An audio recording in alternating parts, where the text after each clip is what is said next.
விடியலாக மாற்றுவது உண்மை என்று சொன்னால், அருமையான தேவ பிள்ளையே, உங்களை கர்த்தர் மாற்ற விரும்புகிறார்.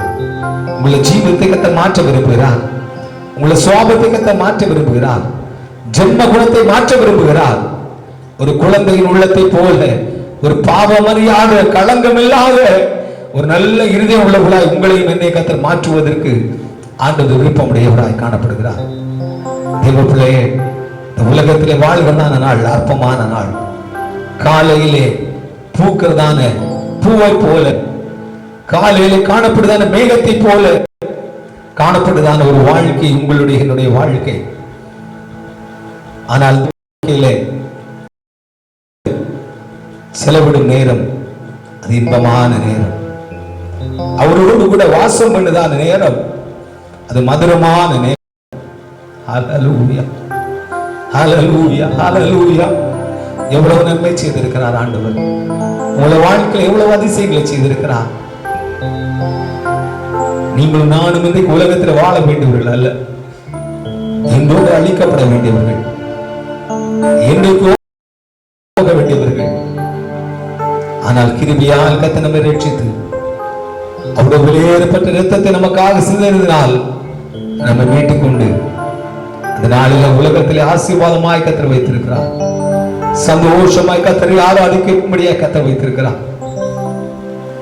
அவர் விரும்புகிற ஒரு காரியம், நாம் அவரோடு கூட இருக்க வேண்டும், அவரோடு கூட வாசம் பண்ண வேண்டும். ஹல்லேலூயா, ஹல்லேலூயா, ஹல்லேலூயா, ஹல்லேலூயா. தேவ பிள்ளையே, அதை வாஞ்சிக்கிறீர்களா? அதை வாஞ்சிக்கிறீர்களா? ஹல்லேலூயா, ஹல்லேலூயா. அவரோடு இருப்பது நம்முடைய உள்ளத்தின் வாஞ்சி. அதுவே நம்முடைய ஏக்கமாய் மாறணும். ஒரு சின்ன குழந்தை தன்னுடைய தாயின் முகத்தை பார்ப்பதற்கு எவ்வளவா ஏங்குமோ, அதை போல ஒரு இயக்கம் காணப்பட வேண்டும். கடந்த நாளில் இந்த கொரோனா வியாதியினாலே பாதிக்கப்பட்ட இத்தாலி தேசத்திலே ஒரு தாயார் மரித்து போய்விட்டார்கள். அந்த தாயாருக்கு 2 பிள்ளைகள்.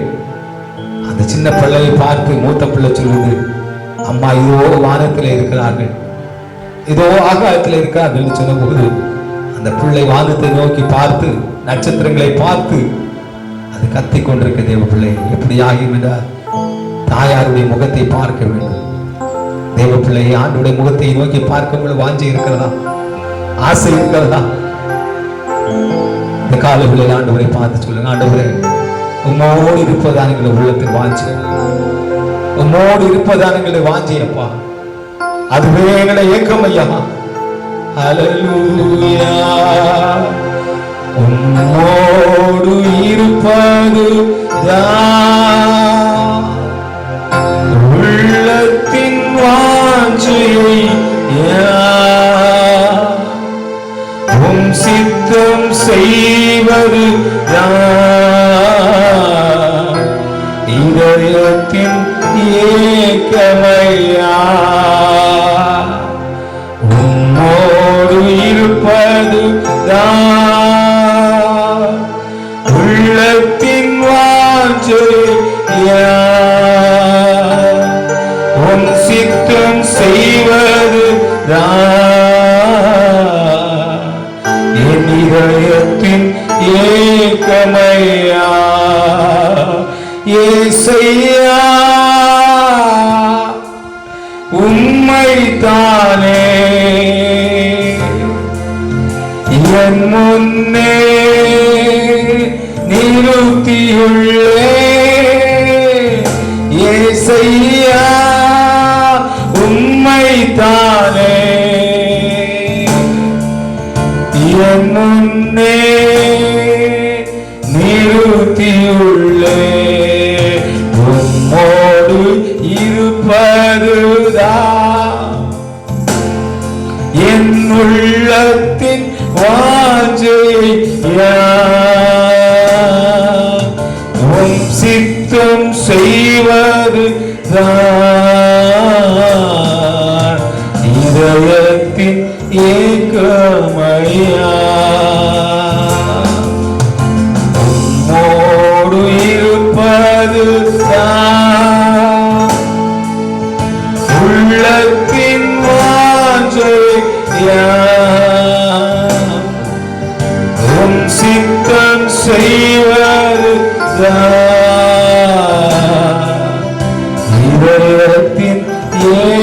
அதிகமையா அப்படியே உள்ளத்தின் ஆழத்திலிருந்து ஏசையா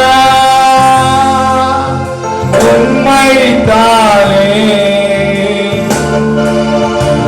என் முன்னே நிறுத்தியுள்ளே ஏசையா உம்மைத்தானே என் முன்னே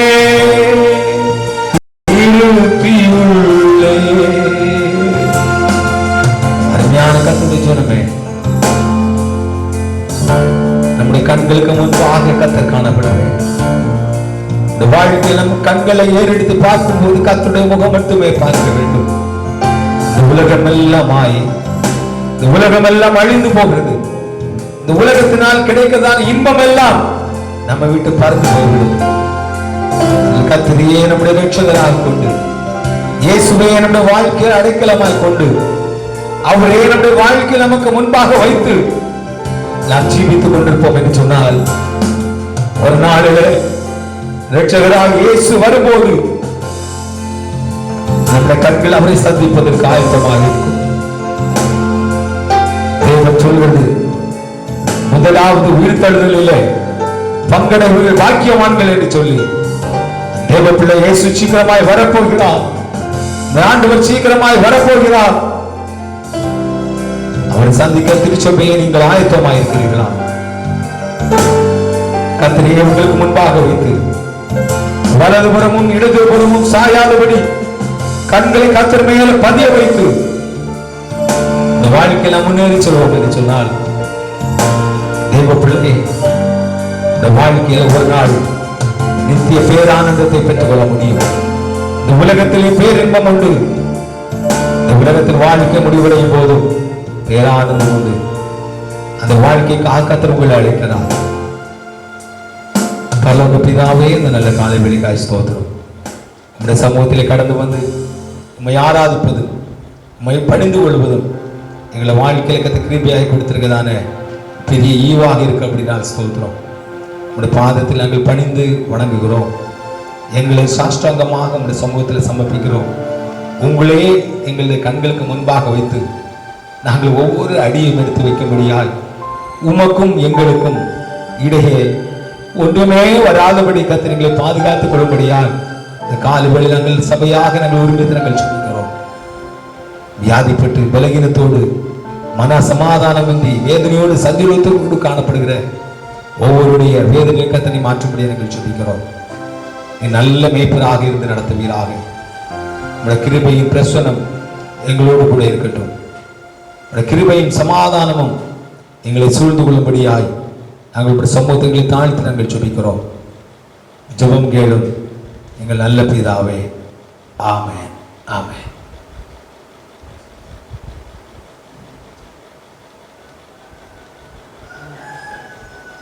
சபைக்கான அறிவிப்புகளை நான் சொல்லிக்கொள்ள விரும்புகிறேன்.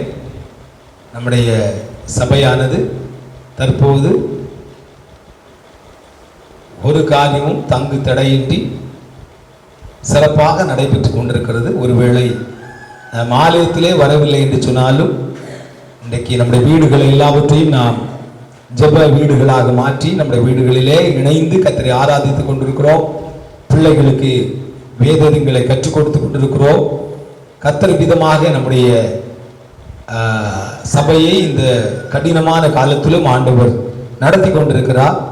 நம்ம அறிந்திருக்கிறபடி கட்டடம் அல்ல சபை. நீங்களும் நானே சபையாயிருக்கிறபடினால் நம்ம தொடர்ந்து இந்த ஐக்கியத்தில் இணைந்து நம்முடைய ஜெபங்களிலே நம்முடைய ஆராதனைகளிலே பங்கெடுக்கும்படியாய் உங்களை அன்போடு கேட்கிறேன். தொடர்ந்து பிள்ளைகள் சங்கீதத்தின் 119 சங்கீதத்தை மனப்பாடம் செய்கிறீர்கள். மனப்பாடம் செய்து கொள்ளுங்கள். பெரியவர்களும் இந்த லாக்டவுன் முடிவதற்கு முன்பாக வேதத்தை முழுமையாக வாசித்து முடிப்பதற்கு நீங்கள் முயற்சிக்கும்படியாய் அன்போடு கேட்கிறேன். நேற்றைக்கு எங்கள் சபையை சார்ந்த ஒரு சுமார் 65 வயதான ஒரு முதியவர், சரீரத்திலே பலவிதமான பலகீனம் உடையவர். அவர் சொன்னார்கள், நான் யூதா புத்தகம் வரைக்கும் இந்த ஆண்டிலே வேதத்தை வாசித்து விட்டேன். இன்னும் ஒரு முறை நான் வேதத்தை வாசித்து முடித்து விடுவேன் என்று சொல்லி மிகவும் மகிழ்ச்சியோடு சொன்னார். அதை கேட்கிற நமக்கு ஒரு சவாலாக அந்த வார்த்தைகள் காணப்படட்டும். கர்த்தர் அநேக நாட்களை நேரங்களை கர்த்தர் நமக்கு இலவசமாய் கிருபையாய் கர்த்தர் தந்திருக்கிறார். நாட்களை வீணாக்காதபடி கர்த்தர் நம்மை நடத்தும்படியாக நீங்கள் அந்த நேரங்களை பிரயோஜனப்படுத்திக் கொள்ளும்படியாக இயேசுவின் நாமத்திலே உங்களை அன்போடு தாழ்மையோடு கேட்டுக்கொள்கிறேன். இன்னொரு அறிவிப்பை நான் உங்களுக்கு சொல்கிறேன். நாங்கள் அநேக நாட்களாக நினைத்து கொண்டு வந்தோம், பிரயாசப்பட்டு கொண்டு வந்தோம். அதன் விளைவாக நாங்கள் இன்றைக்கு ஒரு சில வீடுகளுக்கு மிகவும் இந்த கொரோனாவினாலே அன்றாடம் கூலி வேலைக்கு சென்று பிழைக்கிறவர்கள், அதை செய்ய முடியாதபடி கஷ்டப்பட்டு கொண்டிருக்கிற அநேகர் சபைக்கு உள்ளாகவும் வெளியிலே காணப்படுகிறார்கள். நம்முடைய நெய்யூர், பரம்பை, இரநேல் கோணம் விதமான பகுதியை சார்ந்தவர்கள், அவர்களுக்கு உதவி செய்யும் நோக்கமாக ஒரு சில குடும்பங்களை நாங்கள் தெரிந்தெடுத்து அவர்களுக்காக இன்றைக்கு எங்களால் இயன்ற அளவுக்கு ஒரு சிறிய உதவிகளை நாங்கள் செய்ய இருக்கிறோம். நீங்கள் உற்சாகப்படுவீர்கள் என்று சொன்னால் தொடர்ந்து இப்படிப்பட்ட காரியங்களை நாம் செய்து மற்றவர்கள் பயனடைவதற்கு ஆண்டவர் நமக்கு கிருபை செய்வாராக. கர்த்தர் நம்மை நிறைவாக ஆசீர்வதிப்பார். தொடர்ந்து நாம் வேதத்தின்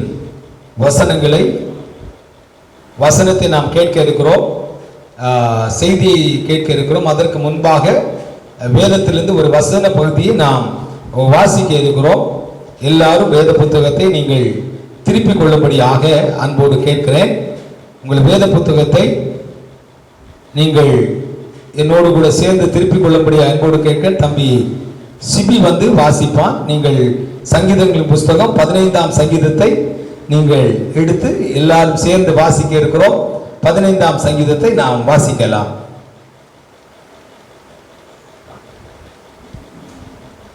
கர்த்தாவே, யார் உம்முடைய கூடாரத்தில் தங்குவான்? யார் உம்முடைய பரிசுத்த பர்வதத்தில் வாசம் பண்ணுவான்? உத்தமனாய் நடந்து நீதியை நடப்பித்து மனதார சத்தியத்தை பேசுகிறவன் தானே. அவன் தன் நாவினாலே புறம் கூறாமலும் தன் தோழனுக்கு தீங்கு செய்யாமலும் தன் அயலான் மீது சொல்லப்படும் நிந்தையனை பேச்சை எடுக்காமலும் இருக்கிறான். ஆகாதவன் அவன் பார்வைக்கு கீழ்ப்பானவன். கர்த்தருக்கு பயந்தவர்களை கனம் பண்ணுகிறான். ஆணையிட்ட இடத்தில் தனக்கு நஷ்டம் வந்தாலும் தவறுகிறான். தன் பணத்தை வட்டிக்கு கொடாமலும் குற்றமில்லாதவனுக்கு விரோதமாய் பரிதானம் வாங்காமலும் இருக்கிறான். இப்படி செய்கிறவன் என்றென்றைக்கும் ஆசீர்வதிக்கப்படுவதில்லை. கர்த்தர் நம்மை ஆசீர்வதிப்பாராக. இப்பொழுது நாம் செய்திக்கு கடந்து செல்வதற்கு முன்பாக நாம் ஜெபிக்க இருக்கிறோம். நம்முடைய தேசங்களுக்காக, நம்முடைய குடும்பங்களுக்காக நம்ம எல்லாரும் இணைந்து ஜெபிக்கும் போது அம்மா வந்து முன்பாக வந்து ஜெபிக்கும்படியாக அன்போடு கேட்கிறேன். இந்த காலகட்டத்திலே பாதிக்கப்பட்டிருக்கிற மக்களை ஆண்டவர் பாதுகாக்கும்படியாக, இந்த நோய் பரவாதபடி ஆண்டவர் நம்மை விடுவித்து காத்துக்கொள்ளத்தக்கதாக, கஷ்டப்படுகிறவர்கள் பயத்தோடு வாழ்கிறவர்களுக்கு ஆண்டவர் உதவி செய்யத்தக்கதாக அம்மா ஜெபிப்பார்கள். அதற்கு பின்பாக சகோதரர் சுஜின் கர்த்தருடைய வார்த்தைகளை பகிர்ந்து கொள்வார்கள்.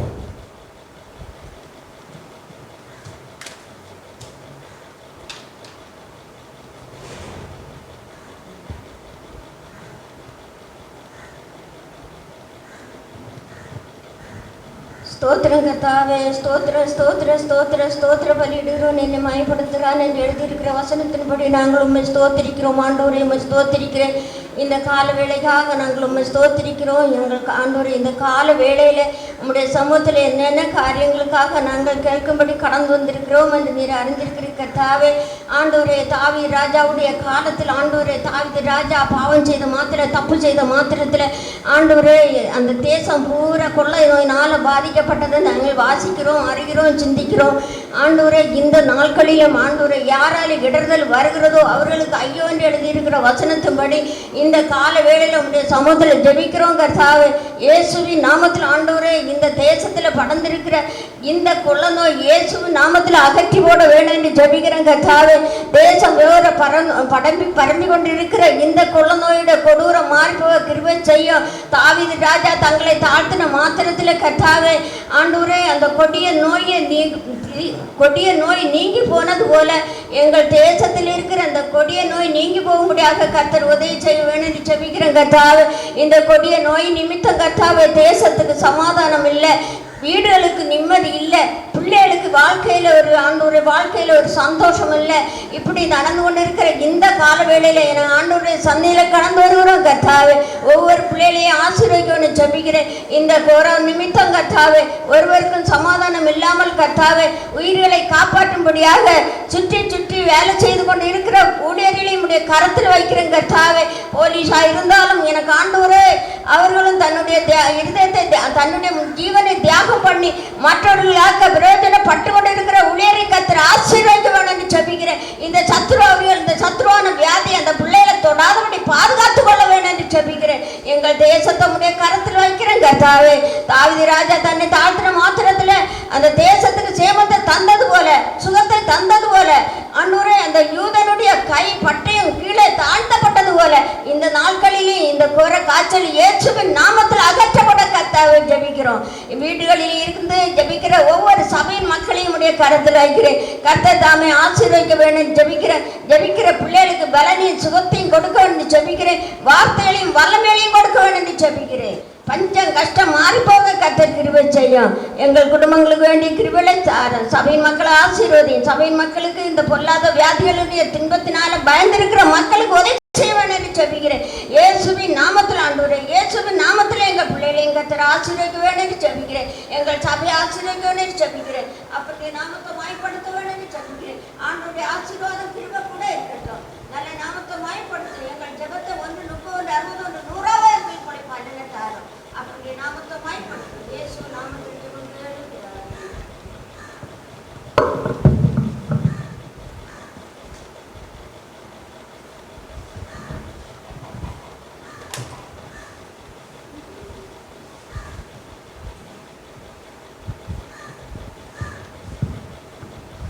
ஆண்டவரும் அருமை இரட்சகருமாகிய இயேசு கிறிஸ்து நாமத்தினாலே இந்த நாளிலும் காலை வேளையில ஆராதனை ஆன்லைன் மூலமாக இணைந்திருக்கிறதான ஒவ்வொரு குடும்பங்களுக்கும் சபை மக்களுக்கும் இந்த நிகழ்ச்சியை பார்த்து கொண்டிருக்கிறதான ஒவ்வொருவருக்கும் ஆண்டவராகிய இயேசு கிறிஸ்து நாமத்தினாலே வாழ்த்துக்களையும் நன்றிகளையும் சபையின் சார்பிலே தெரிவித்துக் கொள்கிறேன்.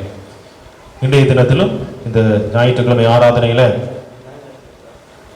நாம் சற்று நேர தியானத்திற்காக எடுத்துக்கொண்ட வேத பகுதி யோவான் சுவிசேஷம் 20ஆம் அதிகாரம் 26ஆம் வசனம். யோவான் சுவிசேஷம் 20ஆம் அதிகாரம் 26ஆம் வசனம் வாசிக்கிறோம். மறுபடியும் 8 நாளைக்கு பின்பு அவருடைய சீஷர்கள் வீட்டுக்குள்ளே இருந்தார்கள். தோமாவும் அவர்களுடனே கூட இருந்தான். கதவுகள் பூட்டப்பட்டிருந்தது. அப்பொழுது இயேசு வந்து நடுவே நின்று உங்களுக்கு சமாதானம் என்றார் என்று சொல்லி இங்கே நாம் வேதத்திலே வாசிக்க முடிகிறது. ஆண்டவராகிய இயேசு கிறிஸ்து இந்த உலகத்திலே பாவிகளை மீட்பதற்காகவும் ரட்சிப்பதற்காகவும் இந்த உலகத்திலே ஒரு மனிதனாக மனுஷகுமாரனாக இந்த உலகத்திலே வெளிப்பட்டார். அவர் ஆண்டவருடைய சித்தத்தை நிறைவேற்றுவதற்காக பிதாவின் சித்தத்தை நிறைவேற்றுவதற்காக அவர் தன்னை ஒப்பு கொடுத்து சிலுவை மரணத்திற்கு தன்னை ஒப்பு கொடுத்து உலகத்தின் ஜனங்களை உலகத்திலே ஆண்டவர் தம்முடைய சாயலாக சிருஷ்டித்ததான ஜனங்கள் பாவத்திலே அழிந்து போகாதபடிக்கு அவர்களை மீட்பதற்காக இப்படியாக ஒரு சிலுவையிலே மறித்து 3ஆம் நாளிலே உயிர்த்தெழுந்து அதன் பின்பு தன்னுடைய சீஷர்களுக்கு அவர் தரிசனமானார் என்று சொல்லி நாம் வேதத்திலே வாசிக்கிறோம்.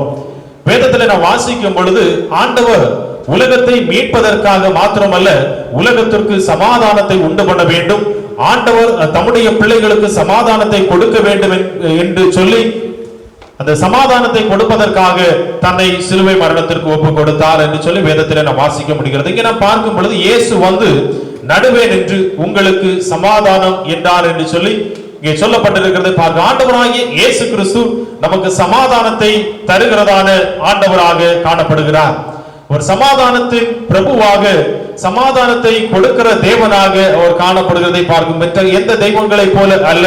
நம்முடைய ஆண்டவராகிய இயேசு கிறிஸ்து தம்மை சேவிக்கிறவர்களுக்கும் ஆண்டவரை நம்புகிறவர்களுக்கும் தம்மை இரட்சகராக ஏற்றுக்கொண்டதான ஒவ்வொருவருக்கும் அவர் சமாதானத்தை கொடுக்க உண்மை உள்ளதான தேவனாக காணப்படுகிறதை பார்க்கிறோம்.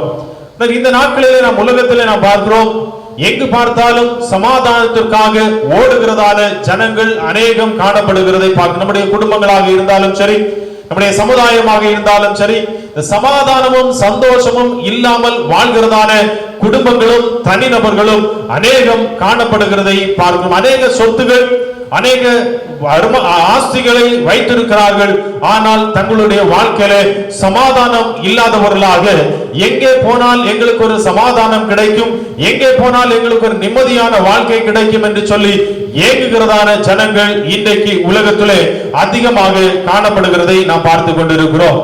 நம்முடைய ஆண்டவராகிய இயேசு கிறிஸ்து இப்படிப்பட்டதான ஜனங்களுக்கு சமாதானத்தை கொடுப்பதற்காக அவர் சிலுவையிலே மரித்தார், இரத்தம் சிந்தினார், ஜனங்களை மீட்டெடுத்திருக்கிறார் என்று சொல்லி வேதம் நமக்கு தெளிவாக சொல்லுகிறதை பார்க்க என்னை கேட்கிறதான அருமையான தேவஜனமே, நம்ம ஒருவேளை சமாதானமற்றவர்களாக நாம் வாழ்ந்து கொண்டிருக்கலாம். அநேக வசதிகள் இருக்கும், வாய்ப்புகள் இருக்கும், ஆசீர்வாதங்கள் இருக்கும், அல்லது படிப்புகள் இருக்கும், பட்டங்கள் இருக்கும், பதவிகள் இருக்கும். ஆனால் தங்களுடைய வாழ்க்கையிலே, தனிப்பட்ட வாழ்க்கையிலே சமாதானம் இல்லாதபடிக்கு வாழ்கிறதான ஜனங்களாக அநேக பேர் வாழ்ந்து கொண்டிருக்கிறோம். நம்முடைய குடும்பங்களுக்குள்ளாக சமாதானம் இல்லாமல் வாழ்ந்து கொண்டிருப்போம். நம் வேலை செய்கிறதான இடங்களிலே சமாதானம் இல்லாதபடிக்கு வாழ்ந்து கொண்டிருப்போம். அல்லது ஏதோ ஒரு சூழ்நிலை நிமித்தமாக நம்முடைய தனிப்பட்ட வாழ்க்கையினுடைய சமாதானத்தை நாம் இழந்தவர்களாக நாம் வாழ்ந்து கொண்டிருப்போம். இந்த கால வேளையில நீ கேட்கிறதான அருமையான தேவஜனமே, ஆண்டவராகிய இயேசு கிறிஸ்துவினிடத்திலே நாம் கடந்து வருவோம் என்று சொன்னால், ஆண்டவராகிய இயேசு கிறிஸ்து நமக்கு சமாதானத்தை தருவதற்கு ஒரு உண்மையுள்ளதான தேவனாக காணப்படுகிறார். ஒரு சமாதான பிரபுவாக, சமாதானத்தின் தேவனாக காணப்படுகிறதை பார்க்க அநேக ஜனங்கள் தங்கள் வேலை பார்க்கிற இடத்துல சமாதானம் இல்லாதவர்கள் உண்டு, அல்லது தங்களுடைய தொழிலிலே சமாதானம் இல்லை, ஆசீர்வாதம் இருந்தாலும் நிம்மதியான வாழ்க்கை இல்லை என்று சொல்லி புலம்புகிறதான ஜனங்களாக காணப்படுகிறார்கள். ஆனால் ஆண்டவர் நமக்கு சமாதானத்தை தருவதற்கு ஒரு உண்மையுள்ளதான தேவனாக அவர் காணப்படுகிறார். ஏன் இந்த சமாதானத்தை நாம் இழந்து போகிறோம் என்று சொல்லி ஒரு சில காரியங்களை நாம் வேதத்தின் ஆதாரத்திலிருந்து பார்த்துவிட்டு நாம் இந்த ஆராதனையை நான் முடிக்க விரும்புகிறேன். வேதத்தில் நாம் வாசிக்கும் பொழுது யாருக்கு சமாதானம் இல்லை, ஏன் நம்முடைய சமாதானத்தை நாம் இழந்து போகிறோம் என்று சொல்லி வேதம் நமக்கு தெளிவாக சொல்லுகிறது. ஏசாயா தீர்க்கதரிசன புத்தகம் 48ஆம் அதிகாரம் 22ஆம் வசனத்திலே நாம் வாசிக்கும் பொழுது அங்கே சொல்லப்படுகிறது, துன்மார்க்கனுக்கு சமாதானம் இல்லை என்று சொல்லி நாம் வேதத்திலே நாம் வாசிக்க முடிகிறது. என்னை கேட்கிறதான அன்பான தேவஜனமே, நம்முடைய வாழ்க்கையிலே பாவம் இருக்கும் என்று சொன்னால், நம்முடைய வாழ்க்கை ஒரு துன்மார்க்க ஜீவியமாக காணப்படும் என்று சொன்னால், ஆண்டவருக்கு பிரியமில்லாததான ஒரு வாழ்க்கையை நாம் வாழ்ந்து கொண்டிருப்போம் என்று சொன்னால், நம்முடைய வாழ்க்கையில நாம் சமாதானத்தை இழந்தவர்களாக நாம் காணப்படுகிறோம். எத்தனை பணக்காரனாக இருந்தாலும் சரி, எவ்வளவு ஆஸ்தி சம்பத்துகளை வைத்திருக்கிறவனாக இருந்தாலும் சரி, எப்படிப்பட்ட படிப்பை உடையவனாக இருந்தாலும் சரி, எப்படிப்பட்டதான பதவிகளை உடையவனாக இருந்தாலும் சரி, அவருடைய வாழ்க்கையில பாவமும் துன்மார்க்கமான ஜீவியமும் காணப்படும் என்று சொன்னால், அது அவனுக்கு சமாதானத்தை இழக்க செய்கிறதாக காணப்படும். அவருடைய ஜீவியத்திலே ஒரு சமாதானம் இல்லாதபடிக்கு வாழ்கிறதை நாம் பார்க்க முடிகிறது. வேதம் தெளிவாக சொல்லுகிறது. ஏசாயா தீர்க்கதரிசன புத்தகம் 48ஆம் அதிகாரம் 22ஆம் வசனம், 57ஆம் அதிகாரம் 21ஆம் வசனங்களிலே நாம் வாசிக்க முடியும். அங்கே சொல்லப்படுகிறது, துன்மார்க்கனுக்கு சமாதானம் இல்லை. துன்மார்க்க ஜீவியம், பாவ ஜீவியம் செய்வோம் என்று சொன்னால் சமாதானம் இல்லாதவர்களாக நாம் வாழ வேண்டிய நிலைமைக்குள்ளாக நாம் தள்ளப்படுகிறோம். ஆகவே பாவத்தை விட்டுவிடுகிறவர்களாக, துன்மார்க்க ஜீவியத்தை விட்டுவிடுகிறவர்களாக, ஆண்டவருக்கு பிரியமுள்ள ஜீவியம் செய்கிறவர்களாக நாம் காணப்பட வேண்டும். காணப்படுவோம் என்று சொன்னால் ஆண்டவர் நமக்கு சமாதானத்தை தருவதற்கு ஒரு உண்மையுள்ளதான தேவனாக அவர் காணப்படும். நீதிமொழிகளின் புத்தகம் 23ஆம் அதிகாரம் 29ஆம் வசனத்தில் நாம் வாசிக்க முடிகிறது. மதுபான பிரியர்களை குறித்து அங்கே சொல்லப்படுவதை பார்க்க, யாருக்கு வேதனை என்று சொன்னால், யார் மதுபானத்தை நாடி தேடுகிறார்களோ, அல்லது யார் பாவத்தை தேடுகிறார்களோ, யார் பாவ வாழ்க்கைக்கு தன்னை அர்ப்பணித்துக் கொண்டிருக்கிறார்களோ, யார் பாவத்திற்காக விரைந்து ஓடிக்கொண்டிருக்கிறார்களோ, அவர்களுடைய வாழ்க்கையிலே சமாதானம் இல்லை. அது வேதனை நிறைந்த வாழ்க்கையாக காணப்படுகிறது. ஒரு நிம்மதி இல்லாத வாழ்க்கையாக அது காணப்படுகிறதை பார்க்க உலகத்திலே நாம் பார்க்கிறோம். அநேக விதமான பாவங்கள், அநேக விதமான பாவத்திற்குள்ளாக ஜனங்கள் தங்களை உட்படுத்திக் கொண்டு வாழ்ந்து கொண்டிருக்கிறார்கள். ஆகவே ஜனங்களுக்கு சமாதானம் இல்லை. தேசத்திலே சமாதானம் இல்லாதபடிக்கு வாழ்ந்து கொண்டிருக்கிறதை பார்க்க அநேக ஆசைகள் இருக்கும், ஆசீர்வாதம் இருக்கும், படிப்பு இருக்கும், பதவிகள் இருக்கும். ஆனால் தங்களுடைய வாழ்க்கையில பாவத்திற்கு தங்களுடைய வாழ்க்கை அர்ப்பணித்துக் கொண்டு பாவத்தை செய்கிறவர்களாக வாழ்ந்து கொண்டிருப்பார்கள் என்று சொன்னால் தேவனுடைய சமாதானத்தை அது பெற்றுக்கொள்ள முடியாதபடிக்கு காணப்படுகிறதை பார்க்க. ஒருவேளை உலக பிரகாரமாக சமாதானத்தை தேடுகிறவர்கள் தற்காலிகமான சமாதானங்களை எப்படியாவது நான் சமாதானமாக வாழ வேண்டும், நிம்மதியாக வாழ வேண்டும் என்று சொல்லி பாவ காரியங்களை தங்களுக்கு செய்து கொள்ளலாம், பாவ காரியங்களை தேடி ஓடலாம்.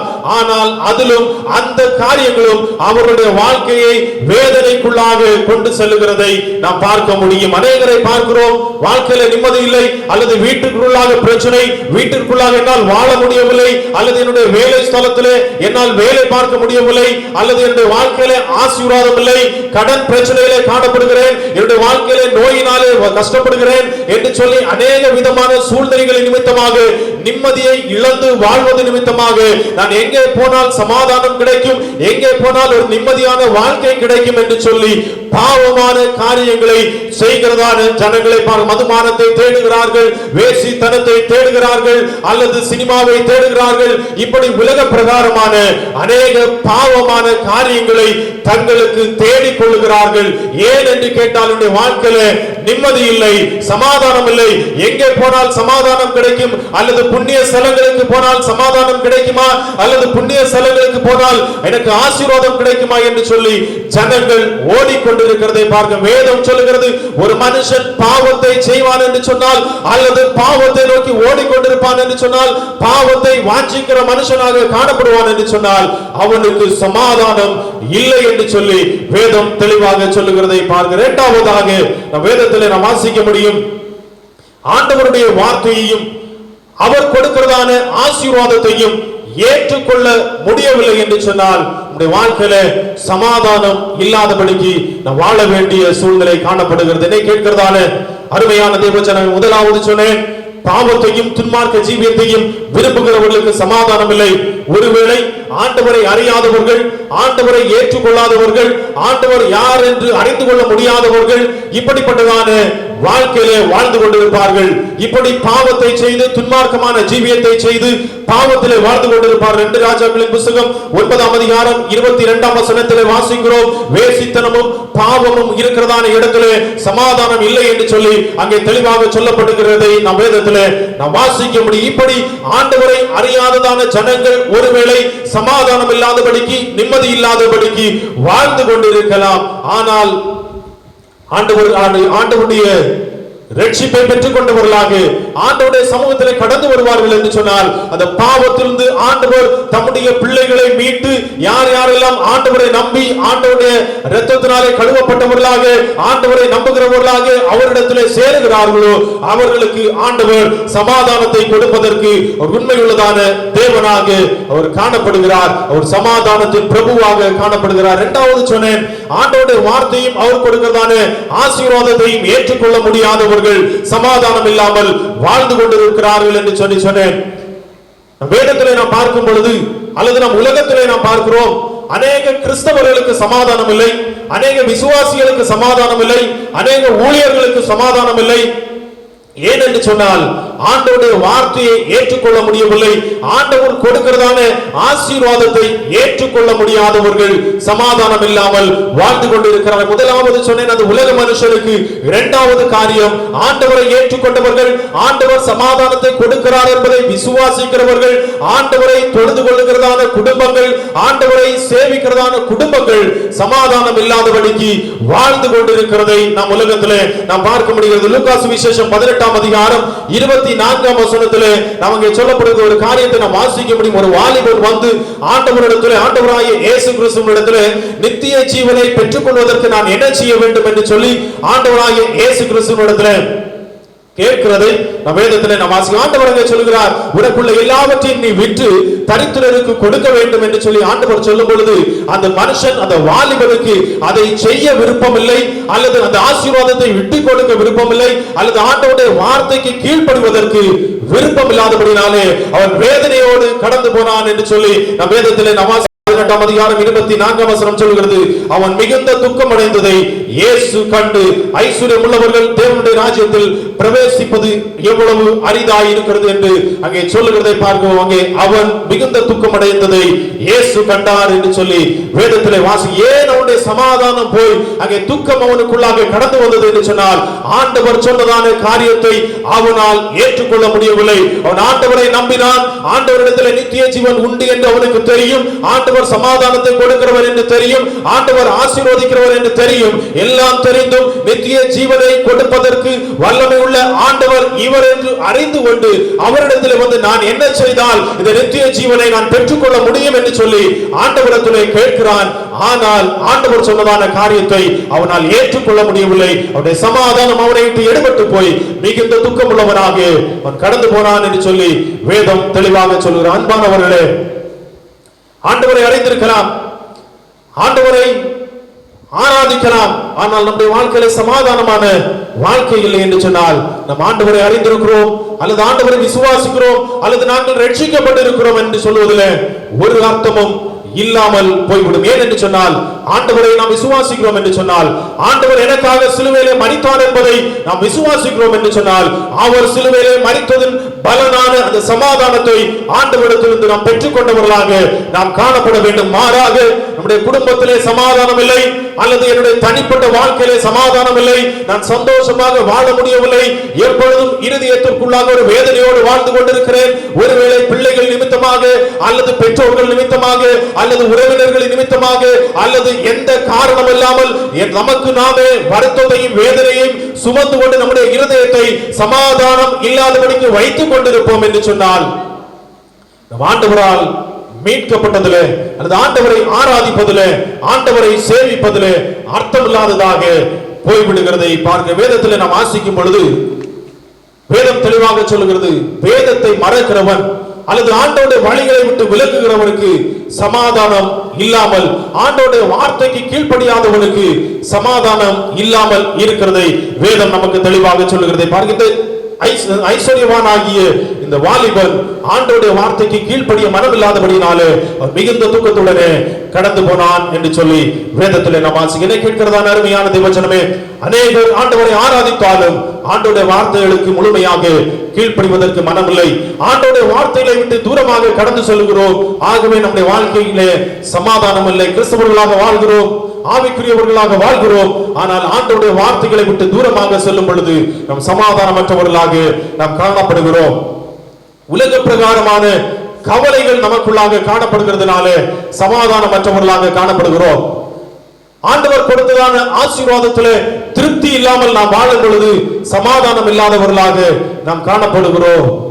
எடுத்துக்காட்டாக, ஒரு தேவ மனுஷனுக்கு ஒரு வாகனத்தை அல்லது ஒரு பைக் ஆண்டவர் கொடுத்திருப்பார் என்று சொன்னால், அந்த மனுஷனுடைய இருதயம் சொல்லும், இது போதாது, எனக்கு இதை விட அதிகமான விலை உயர்ந்த வாகனம் வேண்டும், அல்லது எனக்கு ஒரு கார் வேண்டும், அல்லது கார் இருக்கிறவனுக்கு இதை விட விலை உயர்ந்தது வேண்டும் என்று சொல்லி அவனுடைய இருதயத்திற்குள்ளாக ஆண்டவர் கொடுத்திருக்கிறதான ஆசீர்வாதத்தை அனுபவிக்க முடியாமல் இருதயத்திற்குள்ளாக வேதனைப்படுகிறவனாக, அல்லது மற்ற ஊழியக்காரர்களை பார்த்து, மற்ற விசுவாசியை பார்த்து, அல்லது பக்கத்து வீட்டை பார்த்து, அல்லது தன்னுடைய சபையிலே தன்னோடு ஆராதிக்கிறதான மற்ற விசுவாசிகளை பார்த்து, அவனுக்கு இப்படிப்பட்டதான ஆசீர்வாதத்தை கொடுத்திருக்கிறார், ஏன் எனக்கு அப்படிப்பட்ட ஆசீர்வாதம் கிடைக்கவில்லை, ஏன் எனக்கு இப்படி உயர்ந்த வாழ்க்கை கிடைக்கவில்லை என்று சொல்லி வருத்தத்தையும் வேதனையும் சுமந்து கொண்டிருக்கிறதான விசுவாசிகள் அநேகம் இந்த உலகத்திலே காணப்படுகிறார்கள்.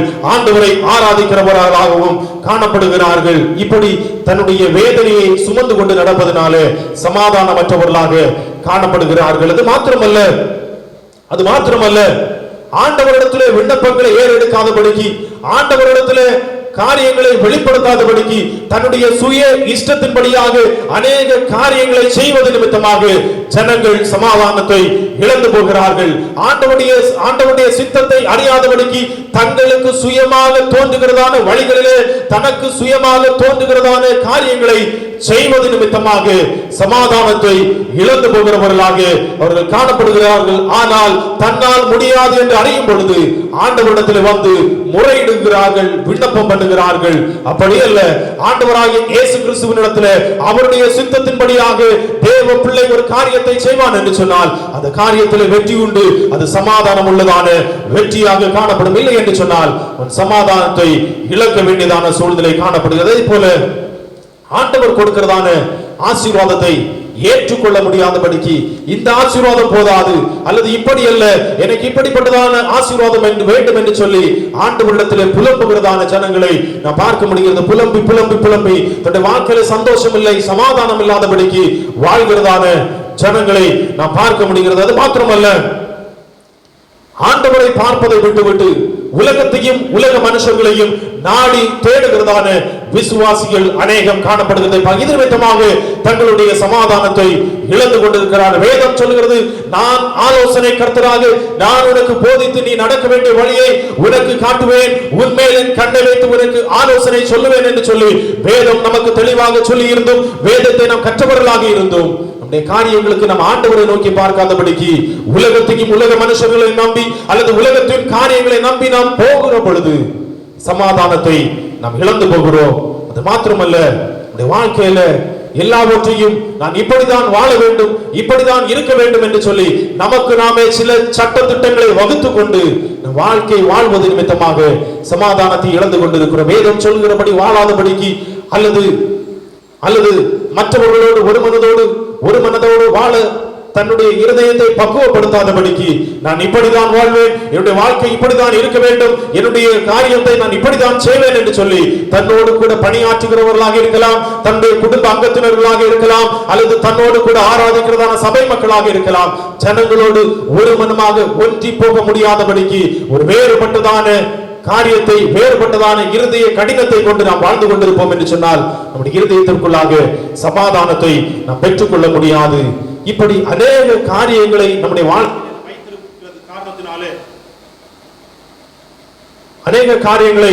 வாழ்க்கையில நாம் வைத்திருக்கிறது நிமித்தமாக நம்முடைய சமாதானத்தை நாம் இழந்தவர்களாக நாம் காணப்படுகிறோம். என்னை கேட்கிறதான அன்பான தெய்வ ஜனமே, ஒருவேளை நாம் ஆண்டவரை ஆராதிக்கிறவர்கள், ஆண்டவரை விசுவாசிக்கிறவர்களாக இருந்தோம், தனிப்பட்ட வாழ்க்கையில இருதயத்திற்குள்ளாக ஒரு வேதனையோடு அல்லது இருதயத்திற்குள்ளாக ஒரு துக்கத்தோடு, இருதயத்திற்குள்ளாக ஒரு சமாதான குலைச்சலோடு நம்முடைய வாழ்க்கையை நாம் நகர்த்தி கொண்டிருக்கிறோம் என்று சொன்னால் இந்த கால வேளையில ஆண்டவர் நம்மை பார்த்து சொல்லுகிறதான காரியம், இந்த இருதயத்தினுடைய நினைவுகளை நாம் சீர்தூக்கி பார்க்க வேண்டியது அவசியமாக காணப்படுகிறது. இப்படி சமாதானம் இல்லாமல் வாழ்வதற்கல்ல ஆண்டவர் சிலுவையில மரித்தது, இதற்கல்ல ஆண்டவர் சிலுவையில தம்மை நமக்காக ஒப்பு கொடுத்தது, இதற்காக அல்ல, நம் சமாதானத்தோடு வாழ வேண்டும் என்பதற்காக.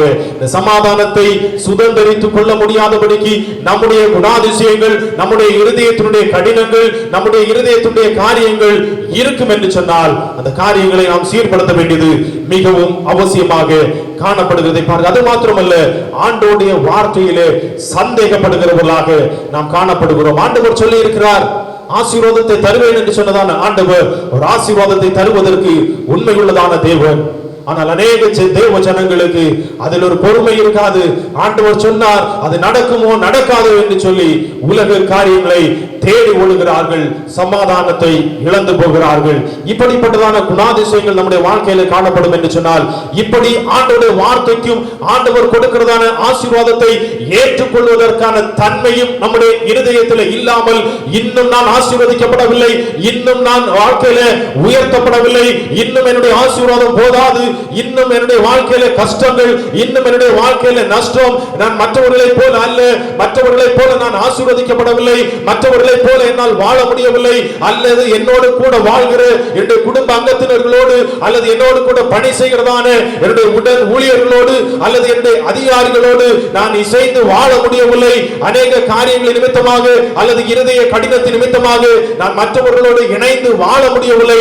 சமாதானம் இல்லாதபடிக்கு நான் வாழ்ந்து கொண்டிருக்கிறேன், துக்கத்தோடும் கவலையோடும் வாழ்ந்து கொண்டிருக்கிறேன் என்று சொல்லி யாராவது வாழ்ந்து கொண்டிருப்போம் என்று சொன்னால், இந்த கால வேளையிலே தேவனுடைய சமூகத்திலே நம்முடைய இருதயத்திலே காணப்படுகிறதான இப்படிப்பட்டதான குணாதிசயங்களை விட்டுவிட்டு ஆண்டவருடைய சமூகத்தில் நம்மை நாமே அர்ப்பணிக்கும் பொழுது ஆண்டவர் நமக்கு சமாதானத்தையும் சந்தோஷத்தையும் தருவதற்கு உண்மையுள்ளதான தேவனாக அவர் காணப்படும். மூன்றாவதாக, புத்தியீனமான காரியங்களும் அகங்காரமும் ஒரு மனுஷனுடைய சமாதானத்தை கெடுக்கும் என்று சொல்லி நாம் வேதத்தில் நாம் அறிந்து கொள்ள முடியும். வேதத்தில் நாம் வாசிக்கும் பொழுது ஆதியாகமம் புத்தகம் 27ஆம் அதிகாரத்தில் நாம் வாசிக்கிறோம். அங்கே ஒரு குடும்பத்தை குறித்து நாம் வேதத்தில் நாம் வாசிக்க முடியும். ஈசாக்கு என்று சொல்லக்கூடியதான ஒரு மனுஷனுக்கு 2 பிள்ளைகள், ஏசாவும் யாக்கோபு என்று சொல்லக்கூடியதான 2 பிள்ளைகள் இருக்கிறார்கள். ஆனால் இங்கே ஒரு பிள்ளை அம்மாவிடத்திலே பாசமுள்ள பிள்ளையாகவும், ஒரு பிள்ளை தன்னுடைய தகப்பனிடத்திலே பாசமுள்ள பிள்ளையாகவும் அவர்கள் அங்கே வளர்க்கிறதை பார்க்கிறோம். என்னை கேட்கிறதான அருமையான தேவஜனமே, அநேக கிறிஸ்தவ குடும்பங்களுக்குள்ளாக இப்படிப்பட்டதான காரியத்தை நாம் செய்து கொண்டு இருக்கிறோம். 2 பிள்ளைகள் இருக்கிறார்கள், 2 பிள்ளைகள் இருக்கிறார்கள்.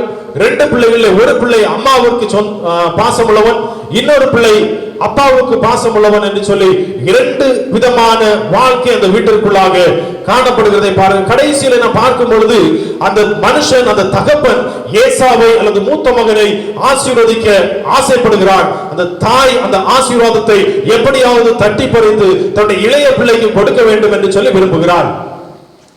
அங்கே நம் வேதத்திலே நமக்கு தெரிந்ததான சம்பவம், அங்கே ஏசா ஏமாற்றப்படுகிறான், யாக்கோபு ஆசீர்வதிக்கப்படுகிறான்.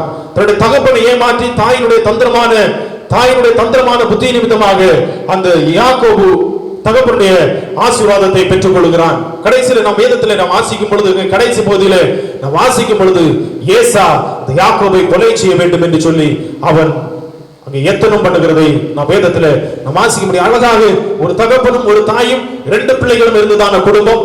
தகப்பனுடைய பார்ஷியாலிட்டி, தாயினுடைய பார்ஷியாலிட்டி நிமித்தமாக அங்கே குடும்பத்தில் 2 பிள்ளைகளுக்குள்ளாக அங்கே விரோதம் அல்லது சண்டை அங்கே உருவாகிறது.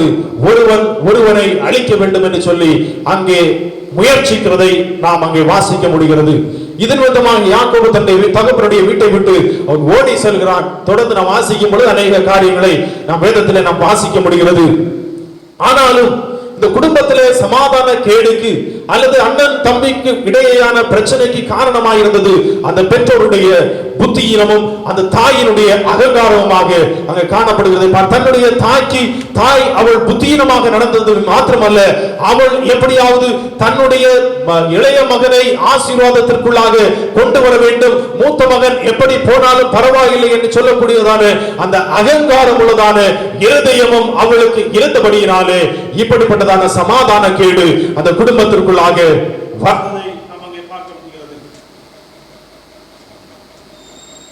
குடும்பத்திற்குள்ளாக இப்படிப்பட்டதான சமாதான கேடை நாம் அங்கே பார்க்க முடியும். என்னை கேட்கிறதான அருமையான தேவ பிள்ளையே, நம்முடைய குடும்பங்களிலும் இப்படிப்பட்டதான காரியங்கள் இருக்கும் என்று சொன்னால் அது குடும்பத்தினுடைய சமாதானத்தை அது கெடுத்து போடுகிறதாக காணப்படுவதை பார்க்க அநேக குடும்பங்களுக்குள்ளாக அநேக வீடுகளுக்குள்ளாக இப்படிப்பட்டதான பிரிவினையும் இப்படிப்பட்டதான புத்தீனமான காரியங்களையும் தேவ பிள்ளைகள், ஆண்டவரை ஆராதிக்கிறவர்கள், விசுவாசிகள் செய்கிறது நிமித்தமாக அந்த குடும்பத்திற்குள்ளாக பிரச்சனையும் குழப்பமும் சமாதான கேடுகளும் உருவாகிறதை நாம் உலகத்திலே நாம் பார்த்து கேட்கிறதான அருமையான தேவ பிள்ளையே, இப்படிப்பட்டதான காரியங்கள் நம்முடைய குடும்பங்களுக்குள்ளாக நாம் இடம் கொடுக்காமல் காணப்பட வேண்டும் என்று சொல்லி ஆண்டவர் எதிர்பார்க்கிறதை பார்க்கிறோம். சமாதானத்தை இது நிமித்தமாக நாம் இழந்து போகிறோம். அகங்காரமான இருதயம், மற்றவர்களோடு இணைந்து வாழ முடியாததான ஒரு இருதயம் நமக்கு இருக்கும் என்று சொன்னால், மற்றவர்களை 24 மணி நேரமும் குறை சொல்லுகிறவர்களாக அல்லது அடுத்தவர்கள் செய்கிறதான எந்த காரியமும் நமக்கு பார்க்கும் பொழுது நம்முடைய கண்களுக்கு அது குறை உள்ளதாக அது காணப்படும் என்று சொன்னால் நம்முடைய இருதயத்தினுடைய சமாதானம் கெட்டு போய்விடும். அதனால் யாருக்கும் எந்த நஷ்டமும் இல்லை. அல்லது ஒருவரை நாம் குறை சொல்வது நிமித்தமாகவோ அல்லது ஒரு நபரை நாம் எப்பொழுதும் குற்றம் சாட்டுவது நிமித்தமாகவோ அந்த நபருக்கு எந்த பிரச்சனையும் இல்லை. யார் குறை சொல்லுகிறார்களோ, யார் குற்றம் சாட்டுகிறார்களோ அந்த மனுஷனுடைய இருதயம் அது கலக்கத்துடனும் எப்பொழுது பார்த்தாலும் ஒரு ஸ்ட்ரெஸ் அல்லது ஒரு சமாதான கேடு உள்ளதான ஒரு நிம்மதி இல்லாத இருதயமாக, இருதயம் கலங்கி எப்பொழுதும் வேதனையான இருதயமாக காணப்படுகிறதை நாம் உணர்ந்து கொள்ள முடியும். என்னை கேட்கிறதான அருமையான தேசமே, அடுத்தவர்களை பார்த்து வாழாதபடிக்கு, அடுத்தவரை பார்த்து குறை கூறாதபடிக்கு இணக்கமாக அன்பாக அன்பு செலுத்துகிறவர்களாக நாம் காணப்படுவோம் என்று சொன்னால் நாம் சமாதானமாக வாழ முடியும். உதாரணமாக நம் உலக பிரகாரமான வாழ்க்கை வாழும் பொழுது நம் அநேக அலுவலகங்களிலே நாம் பார்க்கிறோம், அதிகாரிகள் சிலர் சந்தோஷமாக இருப்பார்கள், சிலர் எப்பொழுது பார்த்தாலும் வேதனையோடும் ஒரு கலக்கத்துடனும் ஒரு எப்பொழுது பார்த்தாலும் ஒரு டென்ஷனாகவும் காணப்படுவார்கள். இருதயத்திற்குள்ளாக சமாதானம் இல்லாதபடிக்கு, நிம்மதி இல்லாதபடிக்கு காணப்படுவார்கள். காரணம் என்னவென்று சொன்னால், உடன் பணியாற்றுகிற அல்லது தனக்கு கீழாக இருக்கிறவர்களிடத்தில் அன்பாக நடந்து கொள்ள முடியாது. அவர்களிடத்தில் தன்னுடைய அதிகாரத்தை திணிக்க திணிக்க திணிக்க அது அவர்களுக்கு ஒரு இருதய கடினத்தையும் இருதயத்துக்குள்ளாக ஒரு வேதனையும் கொடுக்கிறதாக அது காணப்படுகிறதை பார்க்க, அதே நேரத்தில் தன்னுடைய கீழே பணியாற்றுகிறவர்களிடத்தில் ஒரு சிறிய அன்பை காட்டுகிறவர்களாக அன்போடு நடந்து கொள்வார்கள் என்று சொன்னால் அவருடைய இருதயத்துக்குள்ளாக ஒரு சந்தோஷம் காணப்படும். அவர்கள் நினைத்த காரியத்தை செய்யவும் முடியும், அவர்கள் சந்தோஷமாக வாழவும் முடியும். இதை நம் உலக பிரகாரமாக நாம் பார்த்திருக்கிறோம். என்ன கேட்கிறதா அருமையான தேவஜனமே, இந்த வாழ்க்கையில புத்தியீனமான காரியங்கள், அகங்காரமான காரியங்கள் இருக்கும் என்று சொன்னால் அது நம்முடைய சமாதானத்தை கெடுத்து போடுகிறது என்று சொல்லி நாம் பார்க்க முடிகிறது. நம்முடைய சொந்த வாழ்க்கையில நாம் அனுபவித்திருப்போம், அல்லது நம்முடைய சமுதாயத்திலே நாம் பார்த்திருப்போம். இப்படிப்பட்டதான நிலைமையிலிருந்து ஆண்டவர் நமக்கு விடுதலை தருவதற்கு ஒரு உண்மை உள்ளதான தேவனாக காணப்படுகிறது. 3 காரியத்தை சொன்னேன். 1, பாவத்தின் வாழ்க்கை, துன்மார்க்க வாழ்க்கை, அது சமாதானத்தை அளித்து போடுகிறது. இரண்டாவதாக, ஆண்டவருடைய வார்த்தையை ஏற்றுக்கொள்ள முடியாமல், ஆண்டவர் தருகிறதான ஆசீர்வாதத்தை ஏற்றுக்கொள்ள முடியாமல் இருதயத்தினுடைய அநேக குணாதிசயங்களை சொன்னேன். அது நிமித்தமாக சமாதானத்தை நாம் இழந்து போகிறோம். மூன்றாவதாக, நம்முடைய புத்தியீனமான வாழ்க்கையும் அகங்காரமான இருதயமும் நம்முடைய சமாதானத்தை அழித்து போடுகிறது. இந்த சமாதானத்தை இப்படியாக அழித்து போட்டுக்கொண்டு அநேக மனுஷன் வாழ்ந்து கொண்டிருக்கிறான். ஆனால் வேதம் சொல்லுகிறது, என்னிடத்திலே சமாதானம் உண்டு, யார் என்னிடத்திலே வருகிறார்களோ அவர்களுக்கு நான் சமாதானத்தை கொடுக்கிறேன் என்று சொல்லி ஆண்டவர் சொல்லுகிறதை நாம் வேதத்திலே நாம் பார்க்க முடியும். ஒருவன் பாவத்தினாலே சமாதானத்தை இழந்து கொண்டிருப்பான் என்று சொன்னால், ஏசாயா தீர்க்கதரிசன புத்தகம் 53ஆம் அதிகாரம் 5ஆம் வசனம் சொல்லுகிறது, அவர் சிலுவையிலே நமக்கு சமாதானத்தை உண்டு பண்ணினார். மனுஷன் பாவத்தை விட்டுவிட்டு தேவனுடைய சமூகத்திலே கடந்து வருவார் என்று சொன்னால், எனக்கு சமாதானத்தை உண்டு பண்ணினதான ஆண்டவர் எனக்கு போதும் என்று சொல்லி ஒரு மனுஷன் தன்னை தாழ்த்தி ஆண்டவருடைய சமூகத்திலே கடந்து வருவான் என்று சொன்னால், அந்த தெய்வீக சமாதானத்தையும் ஒருவனும் எடுத்துக்கொள்ள முடியாதபடிக்கு நிரந்தரமான நிச்சயமான சமாதானத்தை கொடுக்க வல்லமை உள்ளதான ஆண்டவர், அவர் சமாதானத்தை கொடுக்க அவர் உண்மை உள்ளதான தேவனாக அவர் காணப்படுகிறார். மீகா 5ஆம் அதிகாரம் 5ஆம் வசனத்திலே நாம் வாசிக்கும் பொழுது அங்கே சொல்லப்படுகிறது, அவர் சமாதான காரணர் என்று சொல்லி வேதத்திலே வாசி. ஏசாயா 9ஆம் அதிகாரம் 6ஆம் வசனம் சொல்லுகிறது, அவர் சமாதான பிரபு, அவர் சமாதான பிரபு, அவர் சமாதான காரணர், அவர் மேல் நமக்கு சமாதானத்தை உண்டு பண்ணுகிறதான ஆக்கினை அவர் மேல் வந்தது என்று சொல்லி வேதம் சொல்லுகிறது. நமக்கு சமாதானத்தை உண்டு பண்ணுவதற்காக நம்முடைய பாவத்தின் நிமித்தமாக வந்ததான சமாதான இழப்புகளை சரி செய்வதற்காக, அல்லது நம்முடைய பாவத்தில் நம்மை மீட்டெடுத்து நமக்கு சமாதானத்தை தருவதற்கான ஆக்கினையை சிலுவையிலே சுமந்ததான ஆண்டவராகிய இயேசு கிறிஸ்து இன்றைக்கு நமக்கு சமாதானத்தை தருவதற்கு அவர் உண்மை உள்ளதான தேவனாக காணப்படுகிறதை பார்க்க என்னை கேட்கிறதான அருமையான தேவஜனமே, எப்படிப்பட்ட ஐஸ்வர்யமுள்ள வாழ்க்கை வாழ்ந்து கொண்டிருந்தாலும் சரி, எப்படிப்பட்ட படித்தவனாக இருந்தாலும் சரி, எப்படிப்பட்டதான பட்டம் பெற்றவனாக இருந்தாலும் சரி, அல்லது எப்படிப்பட்டதான பாவியாக இருந்தாலும் சரி, எப்படிப்பட்டதான கடன் பிரச்சனைகளுக்குள்ளாக நீங்கள் வாழ்ந்து கொண்டிருந்தாலும் சரி, அல்லது எப்படிப்பட்டதான சமாதான கேடுக்குள்ளாக நீங்கள் வாழ்ந்து கொண்டிருந்தாலும் சரி, சமாதான காரணராக இருக்கிறதான ஆண்டவர், சமாதான பிரபுவாக இருக்கிறதான ஆண்டவர் சமாதானத்தை உண்டு பண்ணுகிறதான ஆக்கினையை தன்மேலே சுமந்து கொண்டு அதற்காக சிலுவையிலே இரத்தத்தை சிந்தினதான ஆண்டவருடைய சமூகத்தை நோக்கி பார்ப்போம் என்று சொன்னால், ஆண்டவர் நமக்கு சமாதானத்தை தருவதற்கு அவர் உண்மை உள்ளதான தேவனாக அவர் காணப்படுகிறதை பார்க்க வேதத்திலே நாம் வாசிக்கிறோம். 2 பேதுரு புத்தகம் 1ஆம் அதிகாரம் 2ஆம் வசனத்தில் வாசிக்கிறோம், அவரை அறிந்து கொள்ளுகிறவர்களுக்கு, அவரை உறுதியாய் பற்றி கொள்ளுகிறவர்களுக்கு சமாதானம் உண்டு என்று சொல்லி வேதத்திலே நாம் வாசிக்கிற சங்கீதங்களின் புத்தகம் 119ஆம் சங்கீதம் 165ஆம் வசனத்திலே நாம் வாசிக்கிறோம், ஆண்டவருடைய வசனத்தை நேசிப்பவர்களுக்கு, ஆண்டவருடைய வார்த்தைகளை நேசிப்பவர்களுக்கு சமாதானம் உண்டு என்று சொல்லி வேதத்திலே நாம் வாசிக்க முடிகிறது. பிலிப்பியர் 4ஆம் அதிகாரம் 6ஆம் வசனம் 7ஆம் வசனம் சொல்லுகிறது, நீங்கள் ஒன்றுக்கும் கவலைப்படாமல் எல்லாவற்றையும் ஸ்தோத்திரத்தோட கூடிய விண்ணப்பங்களினாலே தேவனுக்கு தெரியப்படுத்துங்கள், அவர் சமாதானத்தை தருகிறதான் தேவன். உலகத்தின் கவலைகள், உலகத்தின் காரியங்களுக்காக நாளை என்ன செய்வோம், அல்லது என்னுடைய பிள்ளைகளை நான் எப்படி வளர்ப்பேன், அல்லது பிள்ளைகளுடைய எதிர்காலம் எப்படி இருக்கும், நான் எப்படி இந்த பிள்ளைகளை படிக்க வைப்பேன் என்று சொல்லி அநேக காரியங்களின் நிமித்தமாக நாம் குழம்பி போய் அநேக காரியத்தின் நிமித்தமாக சமாதானத்தை இழந்து கொண்டிருப்போம் என்று சொன்னால், எல்லாவற்றையும் ஸ்தோத்திரத்தோடு கூடியதான விண்ணப்பத்தோடு ஆண்டவருக்கு நாம் தெரியப்படுத்துவோம் என்று சொன்னால், அவர் சமாதானத்தை தருவதற்கு உண்மை உள்ளதானது. மத்தேயு சுவிசேஷம் 11ஆம் அதிகாரம் 28ஆம் வசனம் சொல்கிறது, வருத்தப்பட்டு பாரம் சுமக்கிறவர்களே நீங்கள் எல்லாரும் என்னிடத்தில் வாருங்கள், நான் உங்களுக்கு இளைப்பாறுதல் தருவேன் என்று சொல்லி ஆண்டவர் சொல்லுகிறதை நம் வேதத்திலே நாம் வாசிக்க முடிகிறது. வருத்தப்பட்டு பாரம் சுமக்கிறவர்களே நீங்கள் எல்லாரும் என்னிடத்தில் வாருங்கள், நான் உங்களுக்கு இளைப்பாறுதலை தருவேன் என்று சொன்னதான ஒரே ஆண்டவர் நாம் ஆராதிக்கிறதான ஆண்டவராகிய இயேசு கிறிஸ்து, அவர் ஜீவிக்கிறதான ஆண்டவர், அவர் சமாதானத்தை தருகிறதான ஆண்டவர். என்னை கேட்கிறதான அருமையான தேவ பிள்ளையே, இந்த ஒளிப்பதிவின் மூலமாக கேட்கிறதான அருமையான தேவ பிள்ளையே, என்ன வருத்தத்தோடு நீ வாழ்ந்து கொண்டிருந்தாலும் சரி, என்ன துன்பத்தோடு வாழ்ந்து கொண்டிருந்தாலும் சரி, என்ன வியாகுலத்தோடு வாழ்ந்து கொண்டிருந்தாலும் சரி, ஆண்டவராகிய இயேசு கிறிஸ்துவின் அண்டைக்கு வருவாய் என்று சொன்னால் சிலுவையிலே சம்பாதித்ததான சமாதானத்தை அவர் நமக்கு தருவதற்கு அவர் உண்மையுள்ளதான தேவனாக அவர் காணப்படுகிறார். வேதத்தில் நாம் வாசிக்கிறோம், அவர் சமாதான ஒரு சமாதான பிரபுவாக காணப்படுகிறார். ஆகவே தேவனுடைய சமூகத்திலே நம்முடைய பாவத்தை விட்டு பாவத்திற்காக சிலுவையிலே மரித்ததான ஆண்டவரை நோக்கி பார்ப்போம் என்று சொன்னால் ஆண்டவர் நமக்கு சமாதானத்தையும் சந்தோஷத்தையும் தருவதற்கு உண்மையுள்ளதான தேவனாக காணப்படுகிறார். ஆண்டவருடைய வசனத்தை நேசிப்போம், ஆண்டவருடைய வார்த்தைக்கு கீழ்ப்படிவோம், ஆண்டவருடைய வார்த்தையை தியானிக்கிறவர்களாக சங்கீதத்திலே சொல்லப்பட்டதை போல ஆண்டவருடைய வசனத்தை நேசிக்கிறவர்களுக்கு மிகுந்த சமாதானம் உண்டு என்று சொன்னதை போல ஆண்டவருடைய வசனத்தை நேசிக்கிறவர்களாக எல்லாவற்றையும் ஒன்றுக்கும் நீங்கள் கவலைப்படாமல் எல்லாவற்றையும் ஸ்தோத்திரத்தோடு கூடிய விண்ணப்பங்களை தேவனுடைய சமூகத்தில் ஏறெடுத்து தேவனுடைய சமூகத்தில் இருதயத்துடைய காரியங்களை சொல்லிவிட்டு ஆண்டவருக்கு தெரியப்படுத்துவோம் என்று சொன்னால் ஆண்டவர் எல்லாவற்றிலிருந்தும் நமக்கு விடுதலை தர சமாதானத்தை தருவதற்கு உண்மை உள்ளதான தேவனாக காணப்படுகிறார். ஆண்டவர் நம்மை ஆசீர்வதிக்க உண்மை உள்ளதான தேவனாக அவர் காணப்படும். வேதத்தில் நாம் வாசி 1 பேதுரு 5ஆம் அதிகாரம் 7ஆம் வசனம் சொல்கிறது, அவர் நம்மை விசாரிக்கிறவரான ஆனபடியால் எல்லா கவலைகளையும் நாம் விட்டுவிட வேண்டும். வேதத்தில் நாம் வாசி, அவர் நம்மை விசாரிக்கிறதான ஆண்டவர்.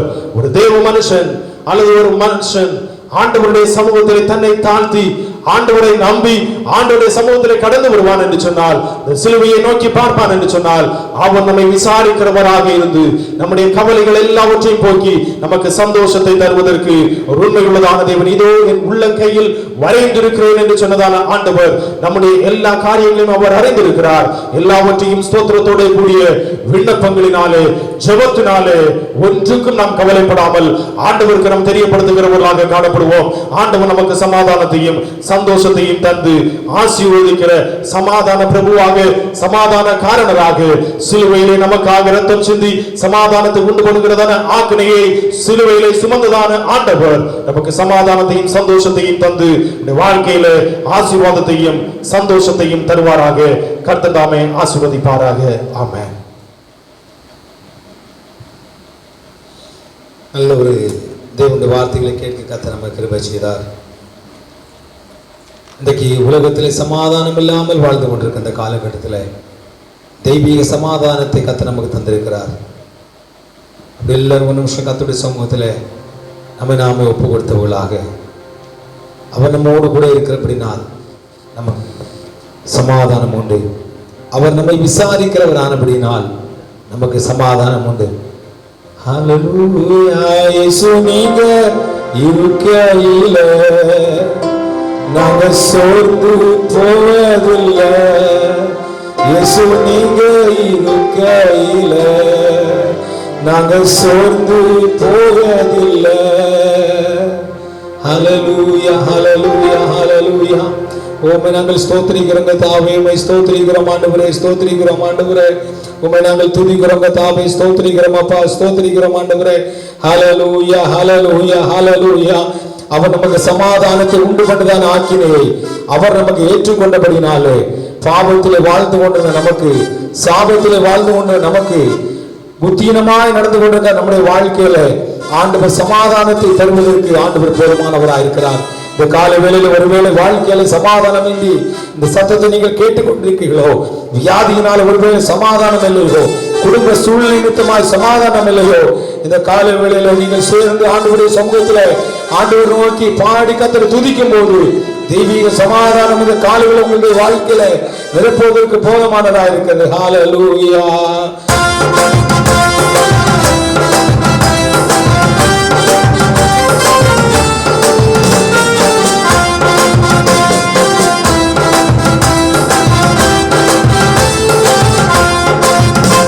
இயேசு நீங்க இருக்கையிலே நாங்கள் சோர்ந்து போவதில்லை. இயேசு நீங்க இருக்கையிலே நாங்கள் சோர்ந்து போவதில்லை. சமாதான காரணர் நீங்க தானே, சர்வ வல்லவரும் நீங்க தானே. சமாதான காரணர் நீங்க தானே, சர்வ வல்லவரும் நீங்க தானே. இயேசு நீங்க இருக்கையிலே நாங்கள் சோர்ந்து போவதில்லை. இயேசு நீங்க இருக்கையிலே நாங்கள் சோர்ந்து போவதில்லை.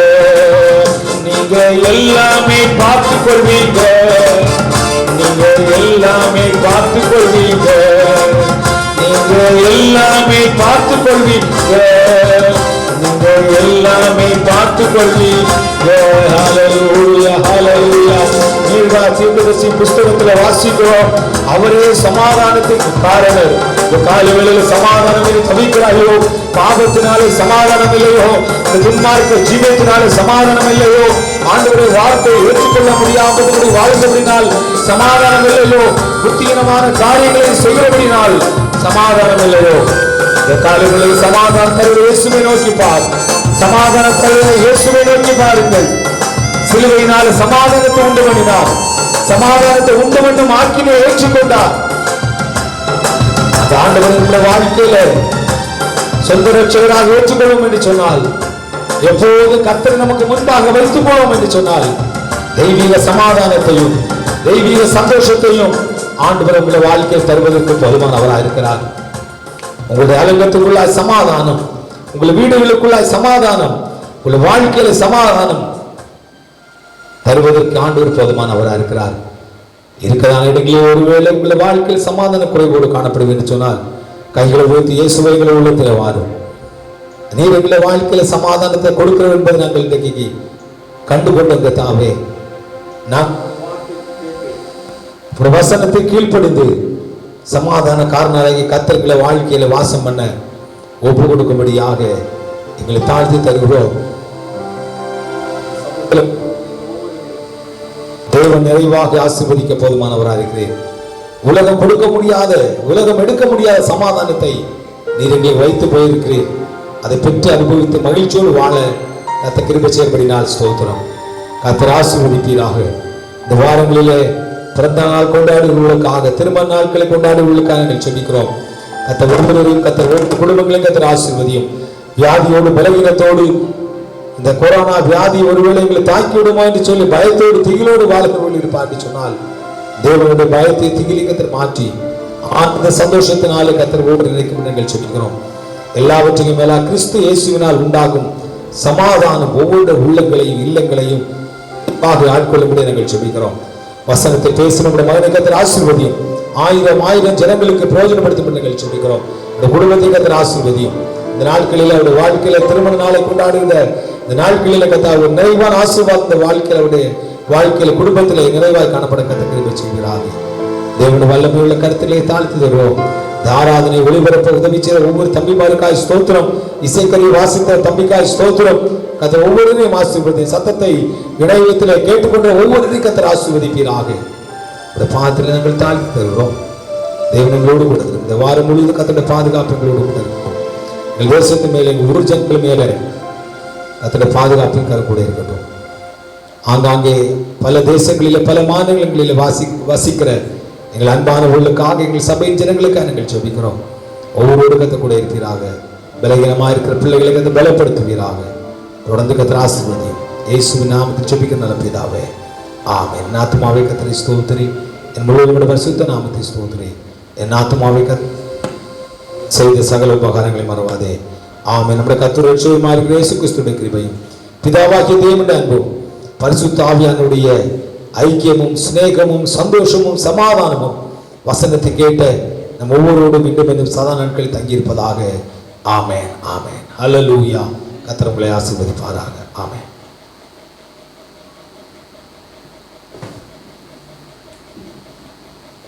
நன்றி.